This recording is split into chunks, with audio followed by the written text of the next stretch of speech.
What a time to be alive. Woo! We have 4 microphones in this room. None of them were working. Yes. Literally none of them. And they just weren't working, and we don't exactly know why. But you know what? We're live now, and we're happy to be with you. It's been a while. Maybe that's what it is. We're shaking off the rust. You know, we're back in the saddle. We're back here. And it's going to be an interesting deleted scenes. That's for sure. Tell you, we are never using this microphone. Yeah, no. We're done. We're done with that. It's actually not the microphone's problem. It's the cable's problem. But we've got something much better now. So it might even sound better. I don't know. Hopefully I'm thinking it better. probably does, because these are definitely better than whatever that thing is called. But yeah, we actually get our own real microphones. And I know. whatnot. I feel more like I'm a part of an official broadcast or podcast now. Yeah, where we're legit. We're looking at each other, where we're talking to our own microphones, as Yep. opposed to like me kind of leaning over, talking into the microphone, sitting on the stool. I even have a pair of headphones here that can really make me feel like I'm on a radio show. Yeah. So maybe we'll start doing reaction videos, like pastors react or something. Ooh, that's a good idea. To different YouTube videos. That might be kind of fun. But I like it. That is not this broadcast. This broadcast is Deleted Scenes. And what we do on Deleted Scenes is we go through sermons from the most recent Sunday, and we ask questions, and we talk about what was going on in those sermons, and just maybe what missed the cut for what was discussed. And like I said, this is going to be a very interesting broadcast, because we haven't done this Deleted Scenes broadcast for actually a few weeks now, more like a couple weeks maybe, but we have 3 sermons to actually talk about today, going all the way back to Palm Sunday, where Pastor Matt talked about Joseph of Arimathea, and then we'll be talking about Easter Sunday, when Pastor Matt discussed Mary Magdalene, and then we will be talking about this most recent one, where I had the privilege of discussing Cleopas. And so we each have a few questions for each other on each of these different sermons and topics. And so we're going to go through it like that, and I think it's going to be very fun. Don't forget also that you are able to comment any questions that you have in the comments section, and we will get to those as quickly as we can. Pastor Matt is checking how it sounds, I believe. Trying to. At least he's trying to. Yeah. Technology is weird in how it works. And when it works. It's a blessing until it doesn't work, and then you just feel like it's the worst thing in the world. If you want to comment and let us know whether it sounds good, that'll also be helpful. Yes. But that's the best I can do. So let's just go. Let's do it. We're doing it. So it's game time. I assume the best way to go about this is just to go in order of the sermons and how they happened. Yep. So we're going to start by talking about Joseph of Arimathea and your Palm Sunday message. And so the first question, you kind of mentioned in the beginning of the sermon that there's a lot of people that you could have talked about. There's a lot of eyewitnesses that you could have discussed, but you kind of fell on Joseph of Arimathea. Who were the others that you could have discussed? So originally, I was trying to decide whether I would do a sermon on Palm Sunday or the triumphal entry or the crucifixion, because there was at least one witness, maybe 2, named for the triumphal entry. One of them is a guy named Bartimaeus, who is a beggar that Jesus heals. And the fact that it gives us his name, as opposed to all the other people that he heals that it doesn't give their names, tells us that he followed Jesus. And specifically, they're on their way to Jerusalem, and Jesus says, "Follow me." And so it says he follows, or no, Jesus doesn't tell. Anyway, he follows him. So this recently healed beggar is part of the army following Jesus into Jerusalem. Okay. Zacchaeus was also, his encounter with Jesus was in the same trip. In fact, he encounters Jesus after that. And so it's possible that Zacchaeus was also part of it, except it doesn't say Zacchaeus followed him. My second plan was actually to tell the same story that we did this time, except tell it with 3 different people. So the chief priest's servant who gets his ear cut off becomes a Christian because we have his name. And also Simon of Cyrene, and I think I've mentioned this part. The coolest part about Simon of Cyrene's story is that his sons are mentioned in the story, which means that they also were Christians and carried on his story. Yeah. So I found that to be really cool. And so originally I was going to tell the story in 3 parts, with Joseph of Arimathea taking the 3rd act. And eventually it ended up working better just to tell the whole story from his perspective. Sure. And then afterward, I learned that we could have also used, I realized we could have used Nicodemus, because Nicodemus helps bury Jesus and uses a ridiculous amount of perfume. When we did the sermon on Mary of Bethany, talked about how she used all this expensive perfume, and she uses 1 pound. Nicodemus uses 75. Wow. Yeah.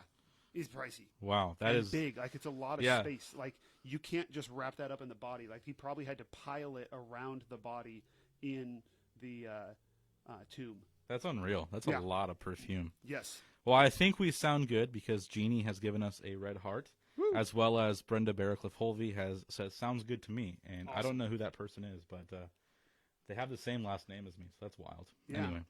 What a coincidence. A coinky-dink. So my next question for you, Pastor Matt, is this. You kind of talked a little bit about obedience and how that's kind of what caused Joseph of Arimathea to go from being kind of a private follower of Jesus to a public one, just in how he saw the obedience of Jesus to God come about. How does our obedience to God change the world? Well, I think ultimately, so what happened with Jesus is that Joseph of Arimathea saw Jesus actually obeying God. This is the only explanation for him willingly go to the cross. It doesn't do anything for Jesus unless he's doing it for God. And I think that that's actually a lot of the power of martyrdom, which is a theme throughout Christian history, that when you're willing to give your life for something, it shows that you are it shows what you believe in. It shows that you're devoting your life to God, that you really take it completely seriously, and it's a really powerful message that people get. And in fact, it has throughout Christian history, we've seen that martyrdom and suffering for the sake of Christ, suffering well, is one of the most powerful witnesses that we have. Suffering poorly, by which I mean like resenting it and fighting back and all of that kind of stuff, that ends up being a poor witness and causes more problems for the church. But historically, we've seen that bearing suffering for God is the most powerful tool we have to show people the reality of the kingdom. Yeah. You know, that actually kind of leads well into this next question that I have for you. And that is this. How is the perception of Christianity in America today different than how Joseph saw it? And how might we kind of battle against that perception that people have of the Christian church in America? I think that the difference in the perception, and depending on who we're looking at, sometimes it's fair and sometimes it's not. I don't want to pigeonhole all Christians, and I think that Christians in America are doing a lot better than the news often says they are, but the squeaky wheel gets the attention. Yeah. But I think that one of the ways that it's different is that we do not really, we often, when we publicly fail, it is usually in ways that it's because we're not sending a signal that we're obeying God. We're sending a signal to people that we are using God to justify our own behaviors. You know, like we use the gospel, we use Christianity to get rich, to get ahead, to get blessings, to benefit ourselves. And that's not real obedience. That, you know, that's if you're getting things out of it, and if you're turning the gospel into whatever you want it to be, you're not obeying anybody. You're not testifying to anything higher than yourself. Yeah. And so I think that a lot of times what we at our worst testify to is self-interest. You know, when a televangelist asks people to donate so we can get a newer jet, and when, you know, we've talked a couple of times about that Instagram or the Twitter account about the Instagram account, Preachers and Sneakers. Yeah. Yeah. And and just the way we behave in society, if it's self-centered and self-serving, it tells people we're not following and following Jesus. And I think the best way we can combat that is to really focus ourselves and focus our efforts on following the example of Jesus instead of being self-serving, pursuing what builds the kingdom and what supports the gospel. Yeah. As opposed to what makes me happier or more comfortable. Yeah, I think it's important for us to realize, you mentioned the idea of televangelists. For a lot of people, what they know of Christianity is the people that, for lack of a better person to reference, but like Joel Osteen or someone like that. People see him on TV, see him all over the place because he does lead a very, very large church. And then they get this idea of, the blessings and the money and all these, the prosperity gospel. And it can be really troublesome sometimes. But I think what we have to realize is we can't stop that. We can't, just eliminate Joel Osteen from the media or from social media or anything like that. But what we can do is we can develop relationships with people, and we can love people, and we can serve people. And, yes, that only really takes care of one person at a time sometimes because, we can't love and serve other people just on a grand scale all the time. But those relationships are what change people's hearts.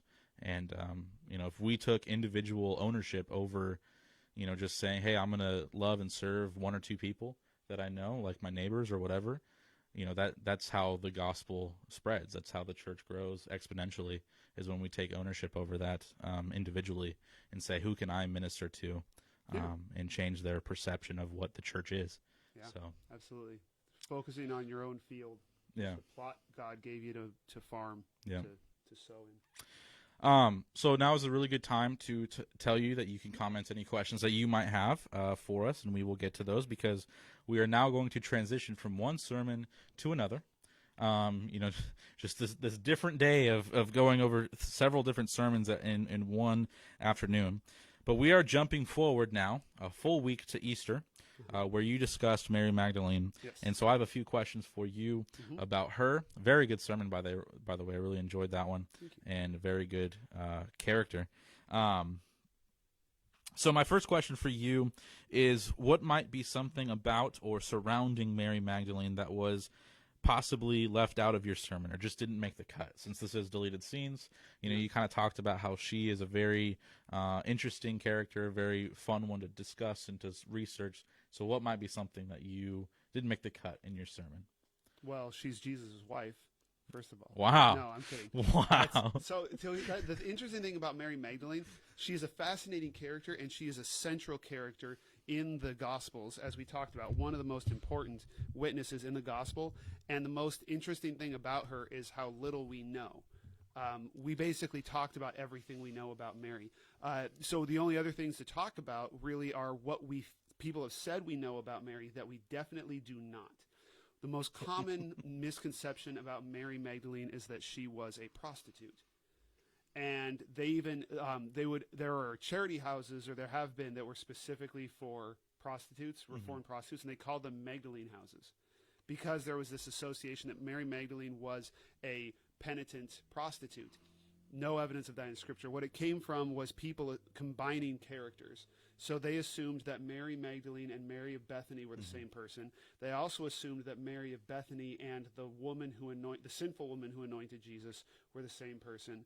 And you combine all those together, and the implication is that Mary was the sinful woman. And then they made the additional jump of saying, well, the sinful woman must have been a prostitute. We don't actually know that the sinful woman was a prostitute. So that's been a big one. Very early on, the earliest kind of Christian heresies, the belief systems that warped Christianity or the gospel into something different, is called Gnosticism. And they would, whenever they wanted to write one of their gospels, a couple hundred years after the real gospels were written, they would use someone who was mentioned in the gospels but who didn't write their own gospel. So they use Thomas, they use Judas, and they use Mary Magdalene. There's a gospel centered around Mary Magdalene, and the idea is that she had special knowledge of him. She was his closest disciple, and the idea being, if we can find someone and say they were the secret disciple or the special disciple, then that could explain why nobody's been saying anything like what we're saying for 200 years, because they kept it a secret until now. So the idea that Mary Magdalene was Jesus' special companion started there. And then it's in different times people have proposed things like the idea that she was Jesus' wife. That features prominently in the Da Vinci Code. And there is absolutely no basis for that, no reason to think anything like that. But it's one of those things that people, they like to kind of gossip about. Yeah. The fact is, we know she was from Magdala. She was rich. She followed Jesus. That's what we got. All right. Yep. So my next question here for you kind of stems from the idea that you talked about where she might have struggled with mental illness. Yes. And so I just want to ask, what does Mary's story tell us about who is capable of communicating the gospel or spreading the gospel? Yeah. It's interesting. Just so we talked about the fact that Mary had several things qualifying that would have disqualified her as a witness, and she had a history of demon possession, which had the same stigma as mental illness and probably manifested like mental illness. She also was a woman, and women at the time had a reputation for being hysterical. And I actually recently, I was on YouTube and I came across this video by Christopher Hitchens, who was a recently deceased famous British atheist. And he actually said the same thing. He talked about how the resurrection was witnessed by hysterical women, which and the denigrate. And I didn't think you could talk like that anymore. But they find that is still a criticism, that the character of Mary Magdalene is still a criticism of the gospel. What's interesting to me, what it tells us is that really anyone can be an effective witness of the gospel. I don't mean to say, well, if Mary can do it, anyone can do it. I think Mary was very well equipped in the fact that she followed Jesus diligently. She was close by. She really, to the degree anyone could, she kind of deserved to be there because she did the work of being there. She was prepared. She was prepared.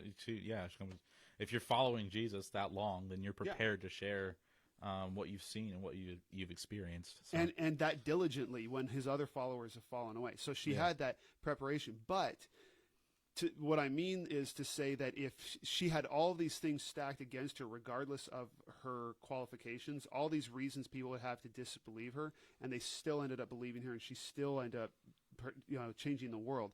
I would say that means that God can use anyone, and nobody is disqualified from being able to witness to the reality of Jesus and the way he changes lives. Yeah. There's, unfortunately, for anyone looking for an excuse not to talk about their faith or share their witness with people, Mary Magdalene kind of removes any objection that we might have. Yeah, definitely. Other than there's one more we're going to talk about with your sermon. Okay, yeah. So we'll get there. So my last question involved with this sermon for you, Pastor Matt, is this. You laid very heavily on the idea of people encountering Jesus through personal testimony. And I want to ask you, have you heard of people also finding Jesus or encountering Jesus through just the scriptures themselves, through just reading the Bible? I think I have. I don't know that. The thing is, when people find a Bible, it's very rare. Now, when I say personal testimony, I don't mean that people only ever came to Jesus in a conversation with another person telling them about Jesus. Sure. That's not what happened with the people in the stories that we were looking at. They heard about Jesus at one point, and they came to Jesus later. Like Paul. Paul had heard about Jesus for a long time before he came to Jesus and had that personal encounter. But so I've heard of people, like reading a Gideon Bible in a hotel room. David Suchet. I actually just heard about this yesterday, too. David Suchet is an actor, a British actor. He plays Hercule Poirot. He played him for like 30 years, if you know those shows from like PBS. But he found Jesus by reading Romans 8 in a hotel room while he was shooting a movie. right. People do that. But he had heard about Jesus before. Yeah. He had a context for that. So God can reach anybody. Mm-hmm. I just don't know of him ever reaching somebody without there being that testimony somewhere involved from another person. Even when you have Muslims who had, this happens a lot, Muslims who say Jesus came to me in a dream. The stories I know of, one of two things happened. Either they knew Christians already or had heard about the gospel, and that's how they knew who Jesus was, or later on they talked to a Christian and realized, oh, that's the guy I saw. Yeah. That's what I had the dream about. They still had to have that connection with a Christian. Sure. So Yeah. I don't think we can, my main point for that is to say that we should not outsource our witnessing and think, oh, if I throw a Bible at them and hide in the bushes, like they'll find Jesus. No, you got to be in there and be in relationship with them. Exactly. So that ends my questions for Pastor Matt. And so, again, this is a good transition to tell you that you can comment any questions that you have in the comment section, and we will get to those. But we have one more sermon to discuss a little bit briefly here. Mm-hmm. And so we're talking about Pastor Jack's sermon on Cleopas. And I have to say, I was very impressed. Not surprised, but impressed because I was working on Holy Week, the week leading up to Easter, was very busy, focused on all that stuff. And then I went on vacation for a week leading up to that sermon, which is why Pastor Jack was preaching. So I was not involved in your preparation for this, at all. Mm-hmm. Other times you've preached, we've talked about it a bit more, so I didn't know what to expect. And I was very impressed and blessed by this sermon. So thank you. I thought you did a good job. I appreciate that. So the first question that I want to ask, we have talked about a little bit, and it's something that I definitely found really interesting because at one point I was going to do Cleopas before we worked this out. And this is the only thing I knew I wanted to talk about, is the fact that Cleopas is Jesus' uncle. Mm-hmm. And we don't really talk about very much the role of Jesus' family in the early church. So I thought we might have a brief conversation about what we know about the role of Jesus' blood relatives in the church. We may have talked about this somewhat when we did the Brothers of Jesus, but there's a little bit more to add, I think, with Cleopas. I remember a little bit us discussing, or you discussing that in your sermon when you talked about the Brothers of Jesus, because there are, little instances in different, I think it's letters from Paul, that mention, they kind of just briefly mention how Jesus' family kind of went and were missionaries and spread the gospel in different areas. So we definitely know that was happening. And I believe you probably know more on this than I do, but one of Jesus' brothers was a prominent member of the Jerusalem church. Yeah, James, who wrote the book of James, he was the main leader of the church of Jerusalem. And so, which the true church of Jerusalem at that time was like one of the main hubs of the church. And so that's a very significant role for someone to be playing. Yep. And so, I mean, we don't really have a comparison for that today, I don't think, really, of, anyone. I mean, if there was a church body that, kind of had different tiers of different places and they had kind of a main headquarters somewhere, that might kind of be a comparison. But like the Pope.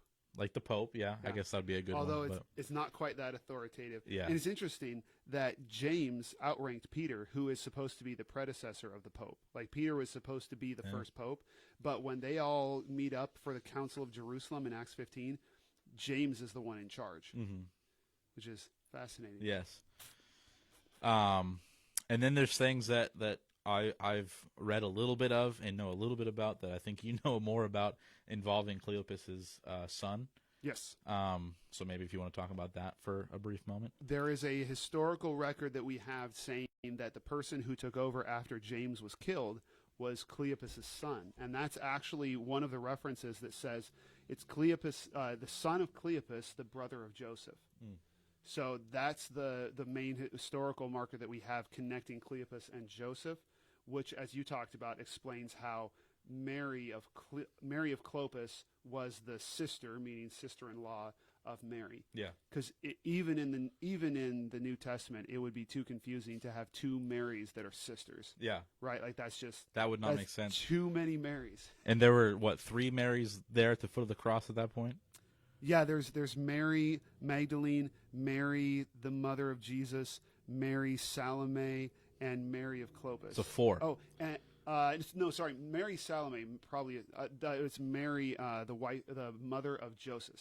Yeah, four Marys 4 Marys in one group. In one group. That had to be such an interesting time. I mean, just sometimes when I'm around my grandfather, he's also named Jack, and that's just kind of an interesting dynamic because my grandma will yell from another room, Jack, and we'll both answer. It's like if there were 4 Marys in one spot, I just can't imagine how chaotic that could be. But there were 3 Matt H's in my junior high. Really? Yep. So that would be quite confusing a lot. So yeah, imagine if you were a Mary married to a Simon. Yeah, like that would narrow it because there's so many Simons. There are like half the Marys are probably Mary of Simon. Yeah. So. Sure. So is there anything else that you can think off the top of your head about the family of Jesus? Not really. Just that they seem to be and the story keeps going. The references keep going, so that it seems like the blood relative. Well, okay, the blood relatives of Joseph really. Yeah. And Mary, end up running the church basically until Jerusalem is destroyed.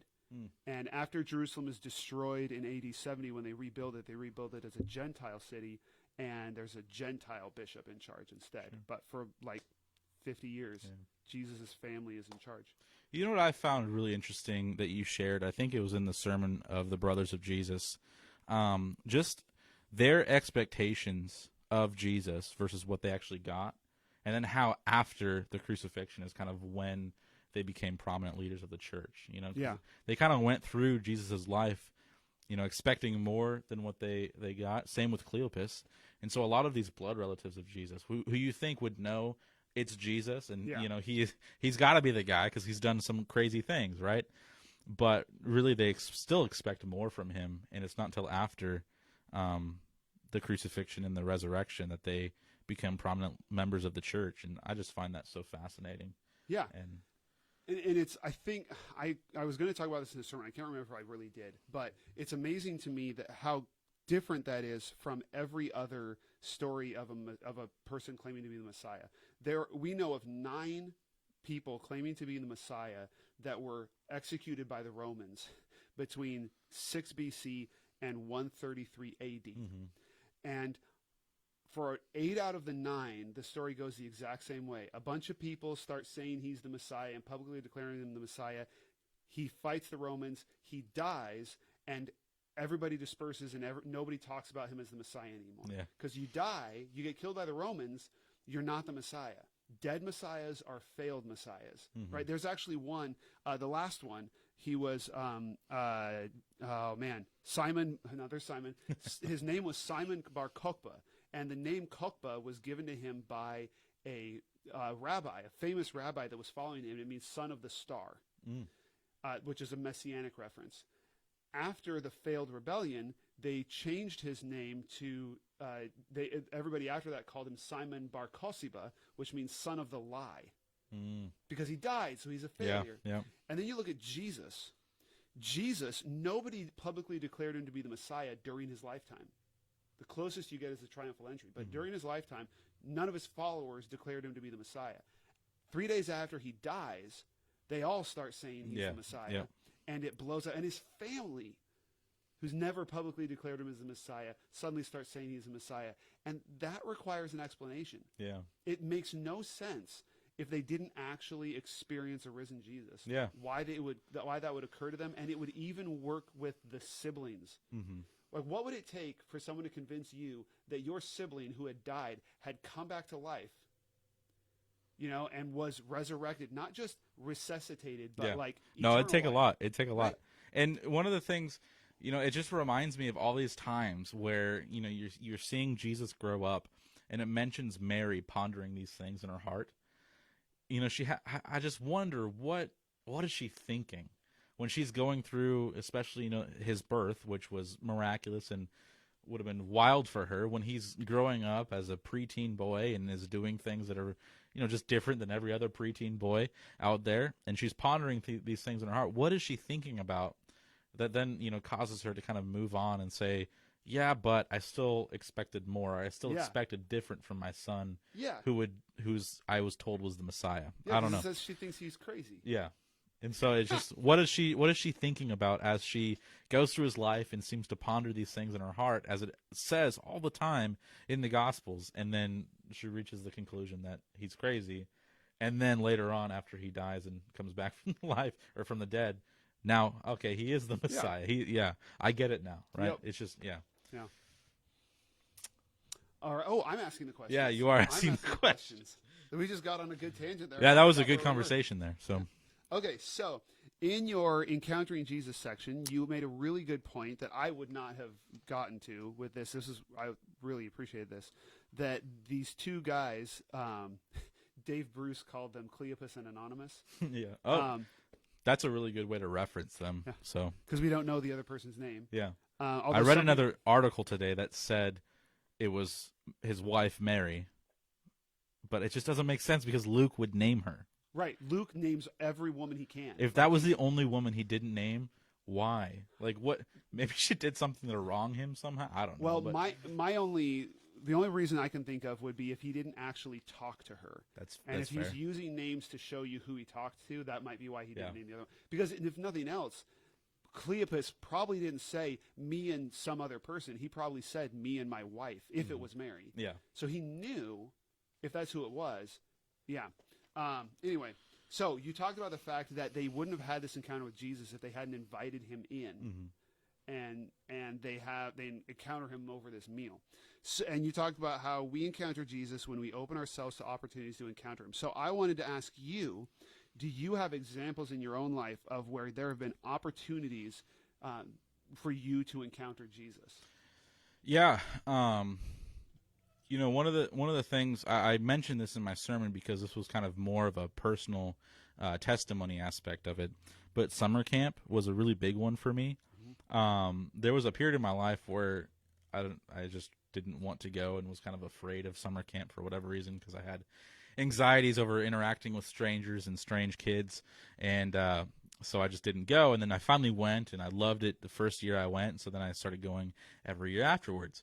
One of the interesting things about summer camp is once you get into high school and you're doing sports, those kind of start to become very busy, and I had to make the decision each summer to say, no, I'm still going to summer camp.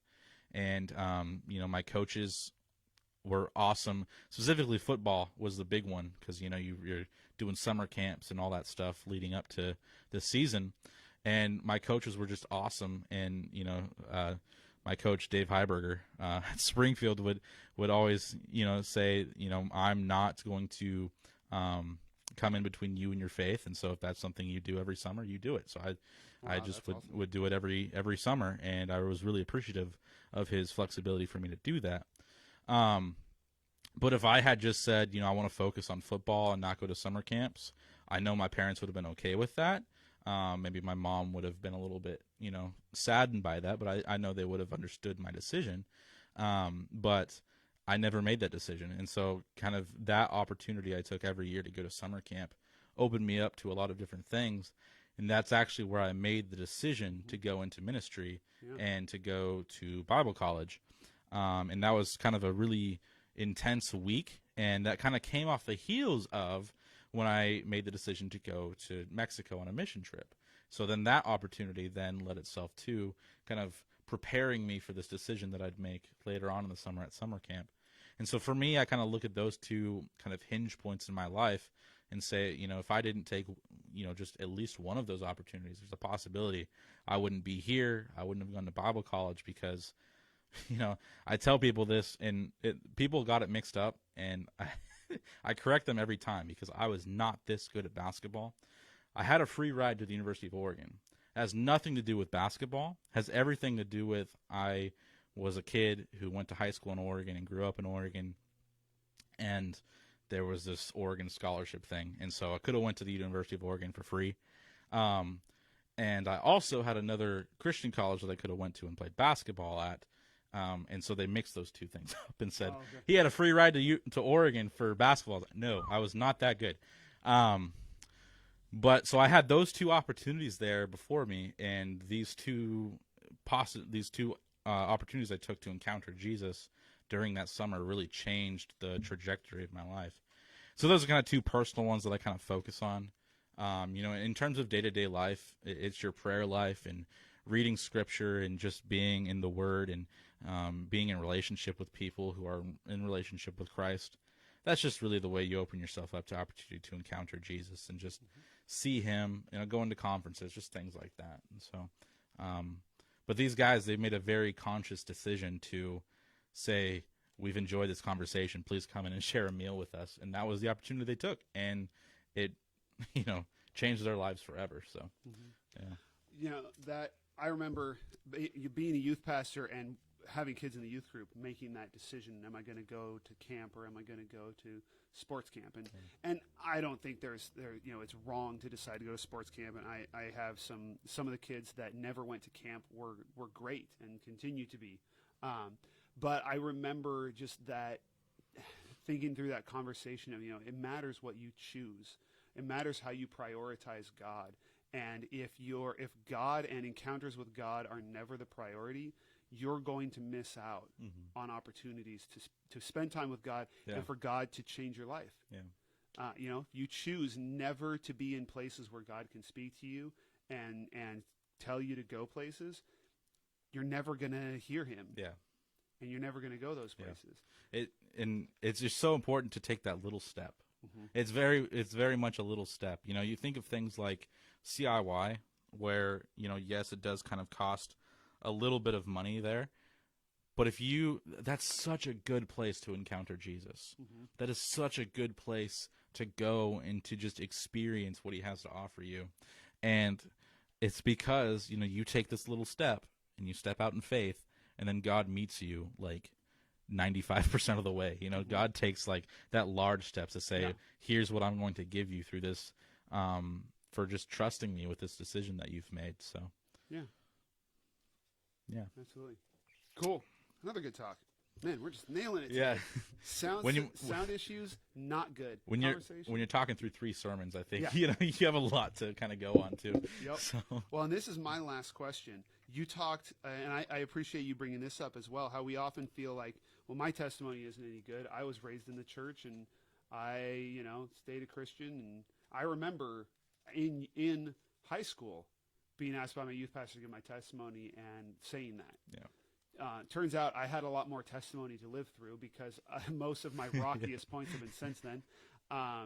And when I tell my testimony, I usually start right about there. Yeah. That makes sense. So you never know what's ahead of you in your faith journey. But you talked about how that can still be valuable. And I wanted to ask you just to talk through with us, for those who may be feeling that way, how can those average testimonies help people? Yeah. Well, the reality of the situation is, I was thinking of how to answer this question, I just want to be really blunt and honest. There is more going on in your life than just growing up in the church or just being a Christian for a long, long time. There are always struggles that we're going through. There are always things that we, honestly, sin struggles that we have, just hard things that happen in our life that people will identify with. And so I think that's kind of the main way to see my testimony matters, is just to say, there's more going on in my life than I give myself credit for. There is more that has happened to me in my life than I give myself credit for. And when I was going through middle school and high school, I always thought I just grew up in the church and there's nothing more to me than really that in my faith walk. When in reality, there were so many things happening and decisions that I was making that, were not the wisest decisions I could have made.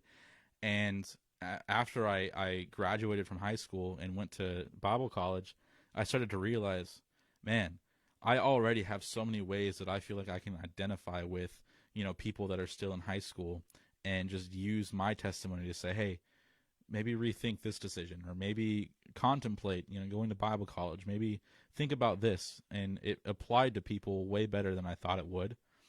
And it's because people are in similar situations to you.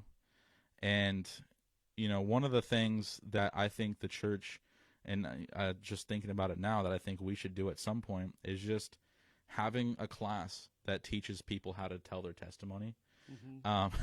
First time I ever told my testimony, if my former youth leader ever watches this, she will know how funny of a situation this was. I went for 45 minutes, and it was supposed to be 15 minutes.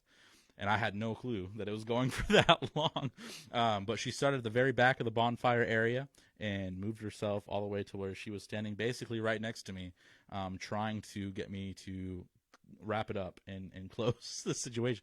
But teaching people how to tell their testimony in an effective way. You mentioned that it doesn't usually start till later on in your life. There are people that, maybe there's parts of their testimony where, or their life that, just don't really apply to many people. But I guarantee you there's some part in there that really applies to so many people that they don't even realize. Mm-hmm. And when you tell your story, when you tell your testimony, it is surprising who will come up to you and say, wow, that really impacted me, or wow, that really spoke to me. Wow, I'm going through this same exact thing as you went through. And so we just have to realize that God works in ways that we are not prepared for. Mm-hmm. And God works through your story. Like, it's not like God can, or if God can, it's God will work through your story. Yeah. And learning how to tell it is valuable. And, we had part of a class that we had at Bible college was how to tell your testimony in like 5 minutes. Yeah. And we worked on that. That was really helpful for us in the camp rep ministry, because you end up doing that quite a bit throughout the summer. But, your story is valuable. Like, I cannot reiterate that enough. It's not just me just trying to build up people that listen to me on Sunday or whatever. It's like, no, it's real. Like, God works through your story. So tell it. So, yeah. While you were talking, I just had this vision of the disciples, just to go back to the eyewitness thing, the disciples and how they, what it must have been like for them as they have this mission to go out into the world. And they've got 3 years of memories of encounters with Jesus, right? Like, how do you narrow that down to like the 15 chapters of Mark? In John, it says if we told everything, there wouldn't be enough room for all the stories. Like, that must have been like, can you imagine the first person to just stop Peter on the street and say, hey, tell me about Jesus? Like, I'm sure, he had the Holy Spirit, but I could just imagine, like, where do I start? Yeah, where do I even begin? Which parts do I keep? If I've got 5 minutes with this person, which parts do I tell? Yeah, you know? And eventually that process of figuring it out ends up with the stories we have in the Gospels. Sure. Like, those are the stories that really they needed to keep. And you know what the key part is about that is it involves Jesus. It involves their experiences and what they've heard about Jesus. And when our story involves Jesus, I mean, that's a story worth telling because it involves our Lord and Savior. That's where it kind of brings the value, is that we are somebody who has encountered Jesus and can therefore tell our story of how that has happened and what that has looked like in our life. And that's kind of the big key about it. When it involves Jesus, it is valuable. And so just tell your story because it involves him. Because, these gospel writers, it involves Jesus, and so they got a lot to tell. Mm-hmm. If it involves Jesus for us, we got a lot to tell. So, But, So, I just want to briefly answer this question for Jeannie here. I'm not exactly sure how that works. What I could encourage you to do is to contact an admissions counselor at Corbin, because they would better be able to answer that question than I would. So, I don't know a ton about Corbin. I know good things, and we have at least one student who's going here. I think it depends on what you want to study and what your availability is, because some schools work better with around a working schedule and that kind of thing than others. So I don't know. That is beyond my expertise. Yeah. Well, if there are no more questions, this has actually turned into a longer one than usual. Yeah. Probably because we talked through 3 sermons. Yep. But is there anything that you want to mention as we're signing off to give them a few more minutes or a few more moments to ask any questions? Just the fact that this Sunday we will have the candidate for our Associate of Youth and Family position here. So Jack is currently our Associate of Youth and Family. We're transitioning him. He's full-time. We're transitioning him into focusing on our discipleship, our ministry, our classes and things, and making sure that we keep everything running. And we've got a couple of new initiatives we want to start with him. And then she would be coming in as a 3/4 time position, focusing on youth and family, which actually means more time spent on youth and family, because your job is a bunch of different things. Yeah. So she'll be here on Sunday. She'll be introducing herself in church, first, second service, and also be available to chat with people after first and second service. And then we're going to do a video interview with her that you'll be able to find in the digital sanctuary. That'll be at 12:15. So we really encourage you to check in and come in to meet with her. We're really excited about the potential to have for that team to work together. So that's coming up. It's exciting. Yep. And also, Pastor Matt will be now actually finishing the Eyewitnesses series. Yeah. I think. We decided to. Jack said his was the last one, and it was at the time. And then we decided to do one more. It's kind of a transition to our new sermon series. And it's the last eyewitness. Could also be, by this witness's own admission, the least eyewitness. Ooh. Last yeah, and that's least fun.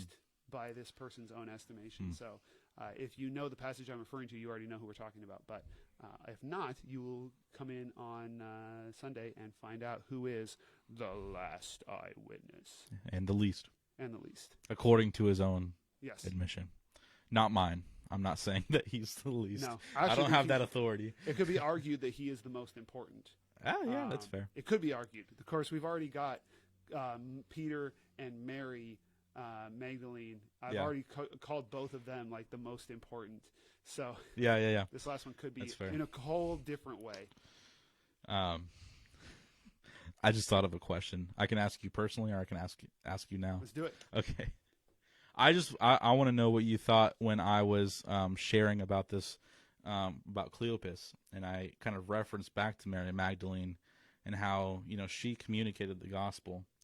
I guess this is only really in Luke where this actually happens, but that Cleopas and his friend are kind of the first ones to communicate the gospel after having seen the risen Jesus, and just kind of what you were thinking. Like, was that kind of like that's kind of fun, or is that a good point, or was that kind of something that maybe I leaned a little bit too heavily on?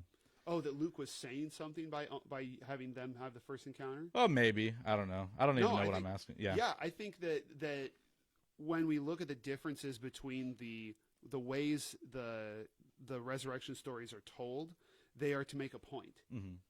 They're partly, I think it's partly because of who their eyewitnesses are that they're talking to. Sure. But it's just like when I was in the Easter sermon, I talked about, compared it to Casey and I telling our stories about how we met. Yeah. You pick out certain things, and the same thing with your testimony. You pick out certain things that communicate a message. Like, you try and make a point with your testimony. Yeah. And so I think that, and scholars will do this, scholars that I read to learn about this, because I couldn't tell you from my own expertise, they'll say that what the authors use in the way they tell the resurrection story is consistent with the point they've been trying to make throughout the gospel. Yeah. And so I think that there's definitely, intentionality behind Luke deciding to have the first encounter with the risen Jesus be through Cleopas. And that might be why he doesn't tell us more about Mary's story, because John has the main encounter through Mary. Sure. And I think that that's probably because Luke wanted Cleopas, that encounter, to be. And I think that's cool for the first encounter with Jesus to involve communion. I love that part of the story. Yeah, that is awesome. Like, he breaks the bread, and suddenly they go, oh, that's him. That guy. Oh my gosh. And then he's gone. Yeah. It's like, what? That is such a cool reveal. Yeah. That wouldn't quite land the same way if he had told the full Mary story. Yeah. So I think that can help us, because a lot of people will struggle with the discrepancies between those stories. It's not discrepancies. It's just different sources and different ways of telling the story. Luke wasn't trying to tell every single bit of detail that we have from eyewitnesses. He wanted to tell a compelling story, and I think the Cleopas story is very compelling. Yeah, it is. And Luke is very compelling, and Yeah. might be because of his education, I guess you could say, and just his level of being educated. Anyway, He was a doctor. yeah, we have about talked this into the ground, but we really appreciate you joining us. Yeah. It was a lot of fun today. Figuring out the audio thing at the beginning was a little bit hectic, but A little bit. we really hope to have you tune in on Sunday or be here on Sunday, and then tune in next week, next Thursday, as we discuss this last witness. So The last eyewitness. the last eyewitness. I need to get an echo button. Okay, we got to close this All thing down. right. Have a good one. Stay healthy, stay hopeful, and go in peace to love and serve the Lord. Bye.